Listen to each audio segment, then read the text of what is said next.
Estamos na segunda temporada do Eureka, o podcast do programa de pós-graduação em educação da Uniplac, que trata de ciência, pesquisa e educação, não necessariamente nesta ordem.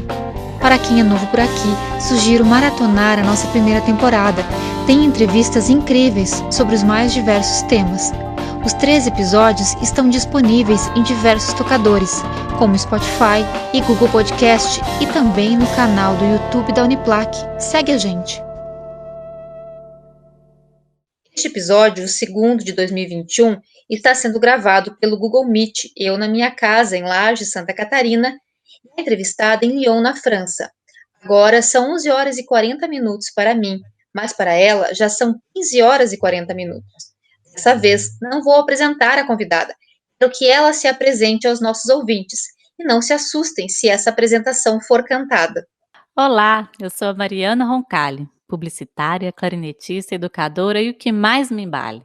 Mestrado em música e doutoranda em educação e comunicação, mas é nas simplicidades do cotidiano que está a minha maior formação. No Congado em Minas, no Boi de Floripa ou nos museus da França, o que gosto mesmo é misturar toda essa herança. Nestes tempos tão confusos, como é bom conversar. Muito obrigada pelo convite, então vamos logo começar. Obrigada, gente. Obrigada, Suzane. Um prazer estar aqui no podcast Eureka. Muito feliz de poder conversar com vocês. Acho que podemos começar, antes da primeira pergunta, contando aos nossos ouvintes a nossa saga até gravar esse podcast. Acho sim, porque foi uma saga, né? Porque a gente tentou de vários modos, e por mais que a gente esteja, né, preparado, tem uma prática de gravar, de fazer podcast, eu mesmo com formações, é legal dizer, é importante dizer também que a gente às vezes pode cair em probleminhas técnicos, e que eu acho que o importante disso, então a gente começou no Discord, depois, agora tentamos o Zoom e agora no Meet. Eu acho que o importante disso é não desistir e sempre tentando, e até para quem for fazer um podcast, já fica uma dica de separar um tempo para essas questões técnicas, né? Sejam em entrevistas, sejam em gravações em grupo, porque a gente tem problemas que às vezes também fogem do nosso controle, como, por exemplo, a conexão. Como que a gente vai poder, por mais que a gente compre a mais cara, né, que eu acho que não é nem o objetivo, seja fibra, seja qualquer tipo de conexão, isso pode acontecer, né? Então foi... Sim, e conhecer e estar aberta, né, para conhecer novas formas, né? Nós aqui no podcast Eureka nos habituamos a gravar pelo Meet, mas aí eu descobri o Discord, você me falou do Zoom, e não se apegar muito a uma forma só, está aberta para conhecer, porque podem ter outros melhores, né? Exatamente, é aí que a gente entra muito nesse tema, desse assunto contemporâneo, porque hoje em dia a gente tem muitas ferramentas e também, falando de educação e comunicação, muitas linguagens, né? A gente está na era da multimodalidade, então experimentar tanto as novas ferramentas com o coração aberto, né? Eu sempre brinco do touch, né? A gente tem que tocar mesmo, né? Procurar, eu adoro a palavra fuçar. Eu acho que isso é importante nessa geração, porque, né, as mídias, e a gente tem que experimentar. Então, estar aberto, isso eu acho que é um ponto importante, se a gente vai falar de educação, de aluno, de professor, né, desses contextos assim. Curiosidade, né, Mariana? Ter essa curiosidade, Curiosidade. né? Porque a gente foi um pouco ali a nossa geração, eu tô com 30, não me apresentei tão bem assim, né? Eu tô com 32 anos e eu fui educada um pouco, não toque ali, né? Né, no gravador de fitas. E agora eu acho importante a gente explorar esses aparelhos de diferentes formas, assim. É bom a gente pensar nisso também. Eu tinha preparado uma pergunta aqui, mas antes, falar para quem está ouvindo a gente como nos conhecemos. Foi por conta de uma oficina de cobertura colaborativa que eu participei, organizada pela UDESC, né, no 8º colóquio de Educomunicação. Isso. E participando dessa oficina, eu conheci a Mariana. Pausa na entrevista. Vamos ouvir o teaser produzido pela equipe colaborativa dos colóquios Ibero-Americano e catarinense de educomunicação. Oi, vocês estão me ouvindo? Liga o microfone. Ai, gente, desculpa. É o barulho da construção. A educação está em obras. Não durma no barulho. Entre os dias 9 e 19 de março, acontecerá de forma online o 8º Colóquio Ibero-Americano de Educomunicação, com a temática Educomunicação em Tempos de Pandemia, Práticas e Desafios. Acesse educomfloripa.com.br para conferir a programação. Agora a gente volta para a entrevista com a Mariana. E aí a gente combinou de gravar esse podcast para que ela pudesse contar aos nossos ouvintes, né, como que é toda essa questão da cobertura colaborativa, a educomunicação, como que a gente se comunica nesses tempos, né? Eu acho que vai ser bem produtiva essa nossa entrevista, vai ser motivadora para quem estiver nos ouvindo. Fala um pouquinho, então, para a gente sobre essas experiências de cobertura colaborativa.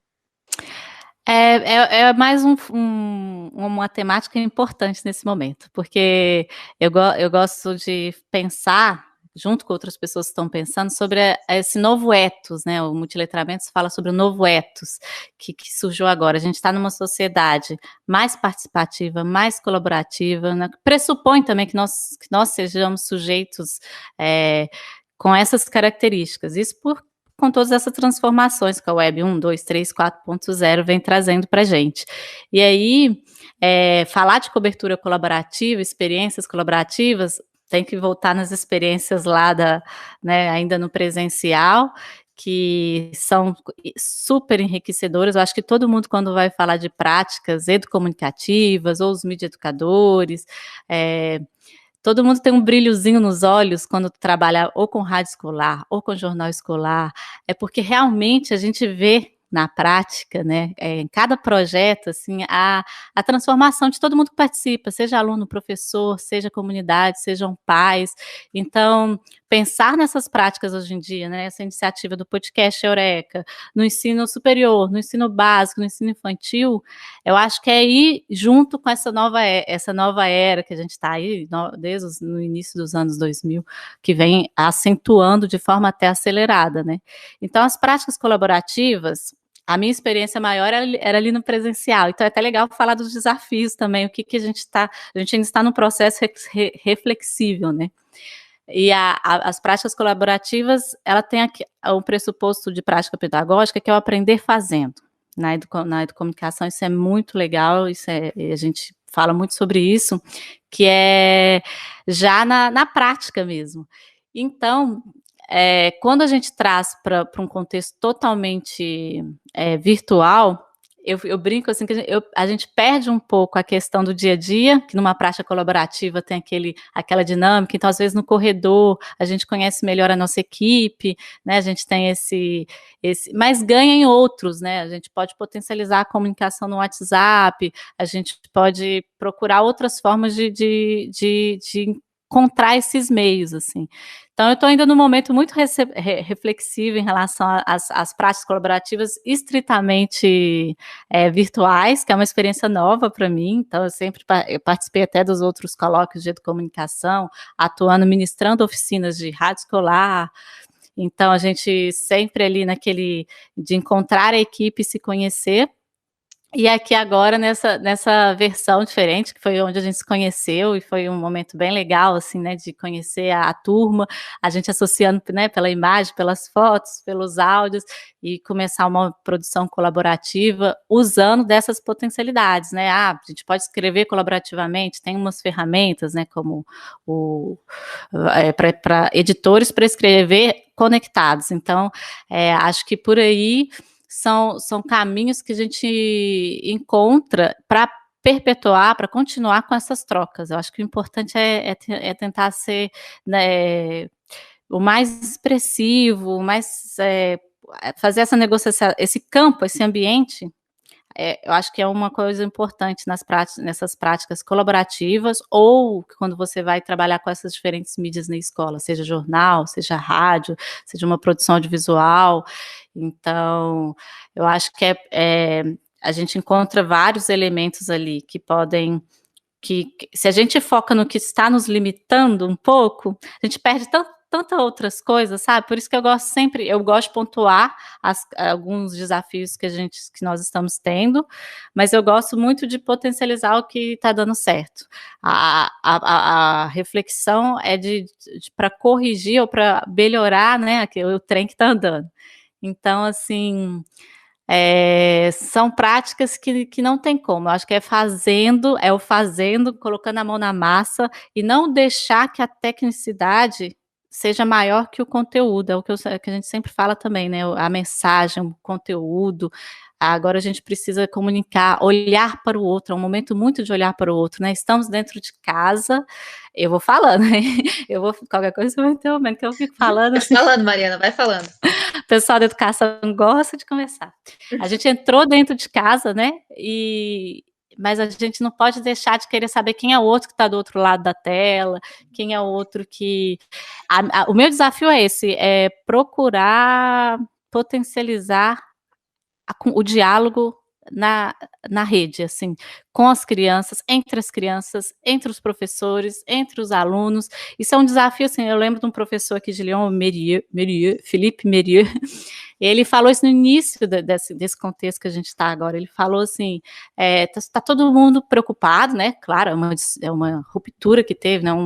De repente, e pouca gente parou para escutar o outro, né? Ficou todo mundo preso nas angústias. Então, acho que a gente tem que respirar, escutar o outro e procurar espaços para essa escuta acontecer, porque eu acho que o caminho das produções colaborativas abre esse espaço para o diálogo, para que os alunos entre si, ou os professores, não importa qual meio, ensino, aprendizagem, qual contexto você esteja, que isso possa acontecer. Porque eu estou sentindo falta disso ainda, um pouco mais forte em tudo que eu vejo, desse diálogo acontecer de uma forma mais, como posso dizer aqui? Você acha que está muito pragmático? Quer dizer, nós temos que usar a tecnologia para dar aula, para ter aula, e aí fica muito... A gente saiu da escola, do espaço físico da escola, estamos no virtual, mas você acha que a gente segue algumas regrinhas ou alguns comportamentos iguais que a gente tinha lá? Você acha nesse sentido? Tem esse sentido também, que até tem a questão de eu falei no início, tem uma nova era, mas a gente pode continuar nas mesmas técnicas, né? Ter tudo e só reproduzir. Tem isso acontecendo, porque eu acho que também a gente tem que encaminhar para um professor midiático, como que vai ser esse professor. Tem muita essa sociologia é engraçada porque tem muitas camadas, né? Mas o que eu sinto também é que ficou todo mundo muito ansioso, tem muitas também, deu um espaço para um pouquinho de frustração, de não ter as respostas dos alunos, ou eu acho que a gente precisa agora que passou um ano, né, mais de um ano, respirar, e eu gosto muito da metáfora de um professor que ele fala de Florianópolis, da pesca, né, que é aquela coisa, sempre tentando, e aí quando um aluno não responde, a gente vai, eu acho que a minha tentativa aqui é falar aqui para o professor que está tentando, que está se inovando, para não ficar, não se sentir frustrado se a resposta é de 1, 2, 3, 4, 5, que aos poucos a roda vai girando, sabe? Eu acho que é um processo que eu acho que tem muita gente se adaptando com esse contexto ainda, mesmo que já tenha passado um ano, tá todo mundo, a gente falou no nosso teaser, né? A gente está em construção, vamos construir juntos, que eu acho que ainda está no processo, a gente está muito dentro para refletir dele da maneira tão completa que a gente quer. Está nos acontecimentos, né? Talvez depois, né, a reflexão seja melhor, mas você falava dos professores e você está na França, aí tem uma outra realidade, aqui no Brasil nós estamos num contexto da pandemia muito sério, né, de volta às aulas sem vacinação para os professores, A gente sabe que o acesso às tecnologias de informação, internet, equipamentos, muitas vezes ela não chega a todos os professores, muito menos em todos os alunos. Essa você falou da frustração, não conseguir que o aluno preste atenção nisso, mas tem ainda um outro contexto que é do acesso. Como que você vê essa questão do professor hoje no Brasil, com todas essas dificuldades? Não que eu queira levar a entrevista para um lado pessimista, mas mais realista nesse caso.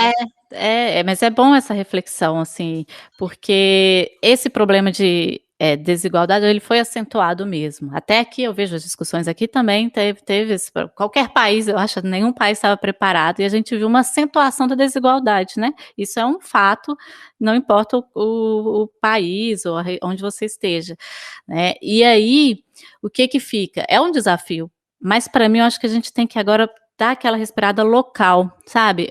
Nós que somos professores de frente com o seu contexto, na minha escola municipal, no interior de Minas, no interior do Amazonas, no interior, entender esse contexto e tem que ter calma um pouco. Eu acho que é aquela calma para entender como são os meus alunos, por onde eles estão comunicando, conversar com eles agora, né? Então, até o coletivo Inventa, que produziu uns podcasts muito bonitos, a gente fez uma reunião há pouco tempo e falou, e agora? Então agora vamos conversar com os alunos para saber o que desses podcasts, o que de todas essas práticas, por exemplo, da educação musical, eles gostaram, eles não gostaram, o que eles aprenderam, o que não, de uma forma leve, para daí planejar as próximas ações. Então eu acho que é por aí, sabe, o caminho, é cada um olhar para o seu contexto mesmo, cada professor, né? Então tem um professor que tem uma turma e consegue ter esse contato. Tem professores, por exemplo, no caso da educação musical, que são a escola inteira, né? Então é um trabalho que tem que ser gradual. Agora com a virada do ano ainda teve professores que começaram uma turma nova, né? Também o início de março, né? Não deu tempo de conhecer os alunos. Então, acho que tem que ter esse tempo para conhecer as pessoas, para entender como atuar nessas desigualdades, né? Acho que não tem uma fórmula. O ser humano assim, conectar com o outro, com a emoção do outro, com a sensibilidade do outro. Tu falou em ouvir, né? Tu deu o exemplo de ouvir os alunos, e também e talvez, não sei se você concorda, mas há uma preocupação muito grande com o conteúdo, precisa aprender isso, aprender aquilo. E a gente está numa sociedade já vinha muito ansiosa, jovens muito ansiosos, crianças, e agora muito mais ainda. E talvez a gente possa aproveitar esse momento para aprender outras coisas também importantes para a vida da gente, né? Isso, é exatamente isso. Você falou as características né, do tempo atual e das culturas juvenis, por exemplo, que é prática, dinamismo, multitarefas, multitelas, e o professor ficou assim, no meio desse furacão, né? Então, acho que é respirar e eu acho que o diálogo, é o que a educomunicação, todas as outras correntes falam muito, né?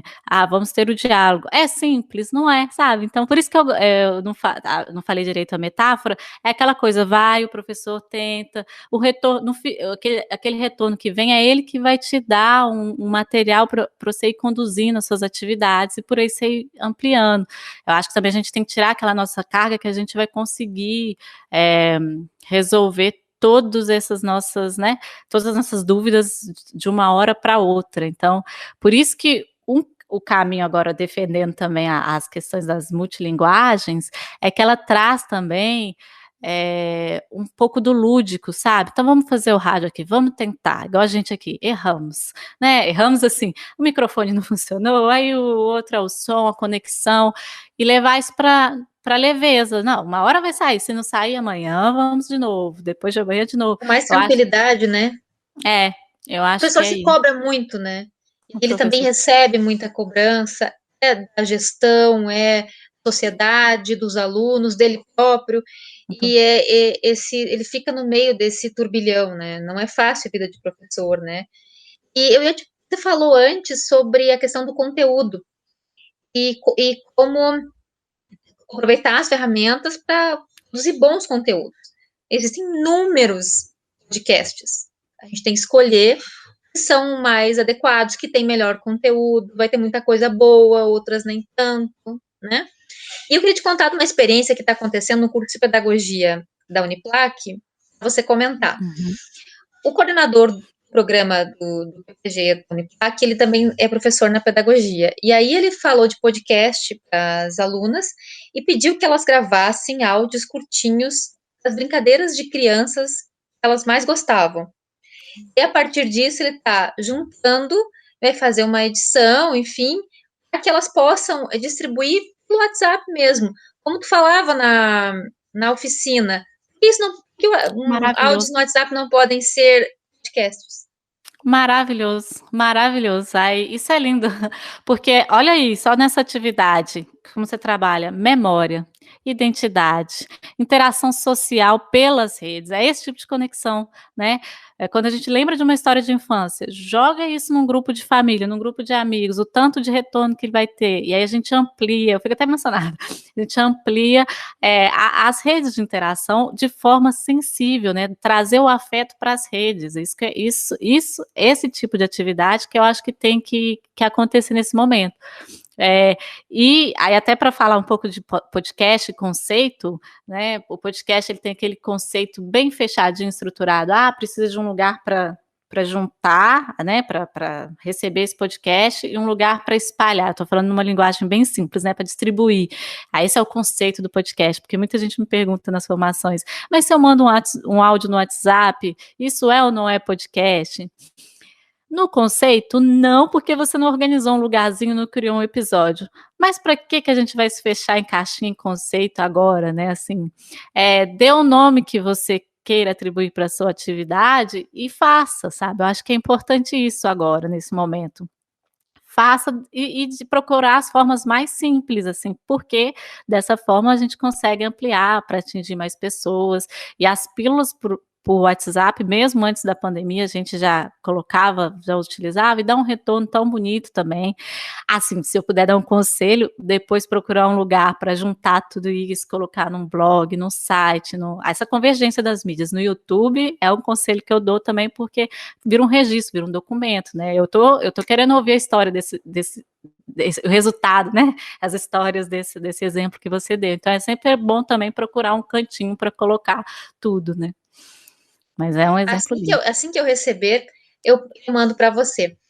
E a gente se encaminhando para o final da nossa conversa, eu queria que você falasse um pouquinho quando que você chegou na França, quando é que você volta, como é a sua vida aí, né, em função da pandemia, a saudade da família. É uma boa pergunta. Ai, tem que resumir.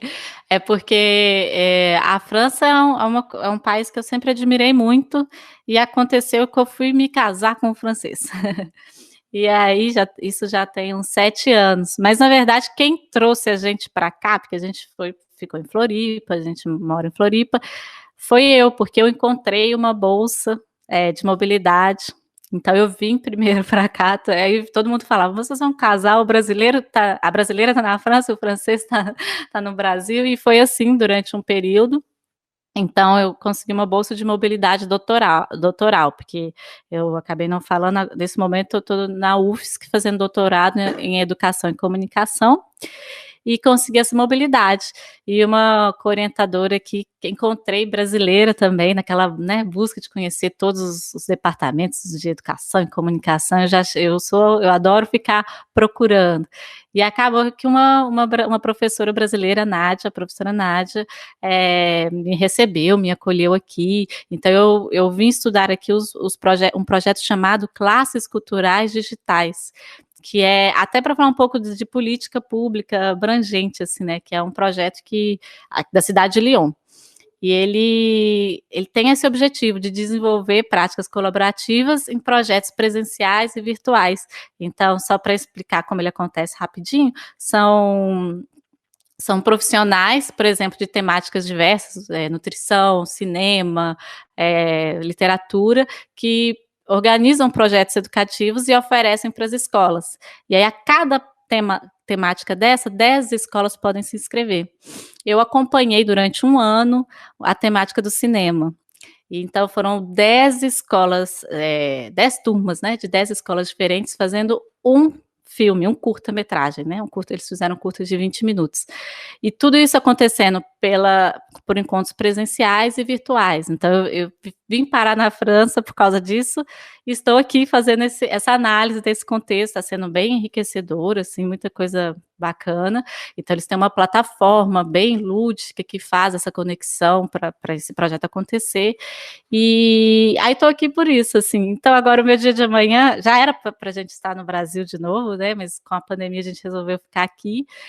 Não sei ainda se vou ou se volto. Eu consegui nesse processo a nacionalidade francesa também, estou aqui fazendo, né, as conexões nos laboratórios aqui e lá, então assim, ainda estou em dúvida. A pergunta que não quer calar é se voltarei ou não para o Brasil e quando. Mas enquanto isso, o que eu faço? Aproveito o processo, aproveito a jornada.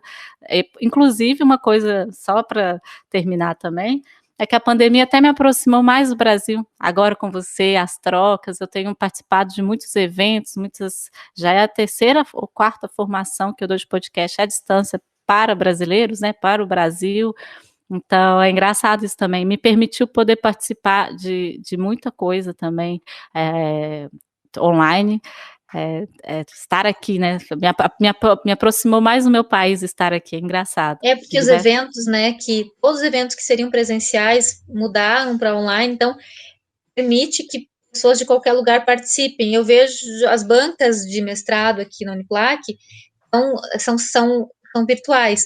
Então abre a possibilidade de você chamar algum professor de fora, que talvez se fosse presencial não conseguiria, né?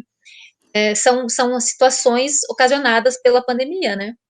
Eu sempre gosto de achar esse ponto positivo, então acho que uniu pessoas, né? A gente comentou do colóquio de educomunicação, pessoas do mundo inteiro podem participar, e a gente tem que pensar também procurar ali algumas coisas que a gente possa também ver o lado positivo e usar, né, e usar, assim, usufruir deles dessa forma. Então, para mim tem sido um momento, então, de procurar os afetos nas redes. Eu acho que um bom jeito de terminar é isso, sabe? Olhar para o outro, olhar para a pessoa do lado. Estou com dúvida, eu pergunto, às vezes eu pergunto para vários professores, mas como você está conseguindo fazer com essa dificuldade a mesma pergunta que você me fez, vamos perguntar para os nossos colegas, para os nossos alunos, olhar para o lado, né, porque o tempo é outro, até as pessoas que estão, de certa forma, com alguma estrutura mínima, elas também não estão com a estrutura, porque o tempo mudou, né, dentro de casa ou onde a gente esteja. Então, acho que agora, eu acho que a mensagem vamos conectar com nossos corações, a nossa sensibilidade, o nosso amor, fazer as coisas com amor mesmo, com alegria, com vontade de fazer, com os brilhos nos olhos. Acho que o brilho nos olhos é importante entre telas também, sabe? Eu estou olhando para o seu olhinho agora, as pessoas estão só nos escutando, mas eu acho que é isso, acho que educação, não tem como não falar que educação não é amor. Ela é um assunto muito caro, mas eu acho que é amor, é dedicar para o outro, pra gente, isso acaba dedicar para a gente mesmo, né? Pensar na educação das nossas crianças, dos nossos jovens, dos formadores, né? Então, conectar com o outro de forma sensível. Pensar só no que o outro pode somar. Eu acho que é somar. É isso. Helena, muito obrigada pela entrevista. Eu sei que o teu tempo é corrido, que você tem um monte de coisa para fazer. Então, mais uma vez, obrigada por destinar um pouquinho do seu tempo para falar com a Eureka. Eu que agradeço muito e parabéns pelo trabalho que vocês estão fazendo aí, vida longa, Eureka, e vamos continuar acompanhando os próximos episódios. Isso aí, até mais, Mariana. Até mais, obrigada mesmo. Em cada episódio do Eureka, nossos convidados dão sugestões culturais, no que nós chamamos de o momento A Coruja Quer Saber. Olá! A dica cultural de hoje é o game Comenius, um serious game voltado para professores e estudantes de licenciatura, que pretende promover a diversificação de recursos e práticas didáticas, incentivando o uso de diferentes mídias integradas ao planejamento da aula. O jogo é resultado de um projeto que teve início em julho de 2015, no grupo de pesquisa EduMídia. Educação, Comunicação e Mídias do Centro de Ciências da Educação da Universidade Federal de Santa Catarina. Para ter acesso ao game e obter mais informações, acesse o site gamecomenius.com. O Eureka é uma produção do PPG da Uniplac, tem direção geral de Jaime Farias Dresch, divulgação de Rosana Tisato, edição de Jari Carneiro Júnior e é produzido e apresentado por mim, Suzane Faita. Este projeto tem apoio da Fundação de Amparo à Pesquisa e Inovação do Estado de Santa Catarina, a FAPESC,